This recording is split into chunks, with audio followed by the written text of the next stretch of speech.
ಓಂ ಸಾಯಿರಾಮ್. ಶುಭೋದಯ ನನ್ನ ಮಗುವೆ. ಎಲ್ಲವನ್ನು ಸರಿಪಡಿಸುವ ಹೊಣೆ ನನ್ನದು. ಎಲ್ಲವನ್ನು ಉತ್ತಮವಾಗಿಸುವ ಹೊಣೆ ನನ್ನದೇ.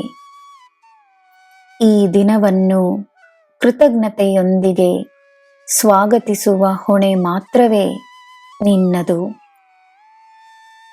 ಈ ದಿನಕ್ಕಾಗಿ ದೇವರಿಗೆ ಕೃತಜ್ಞತೆಯನ್ನು ನೀಡು. ಇದು ದಿನ ಮಾತ್ರವಲ್ಲ, ಇದೊಂದು ಅವಕಾಶ.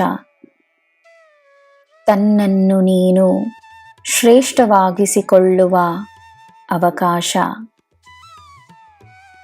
ನೀನು ಮುನ್ನಡಿ, ನಾನು ನಿನ್ನ ಹಿಂದೆಯೇ ಇದ್ದೇನೆ. ನಿನ್ನ ಬೆಂಬಲವಾಗಿ ಸದಾ ಇರುತ್ತೇನೆ. ನಿನ್ನ ದಿನ ಶುಭವಾಗಿರಲಿ.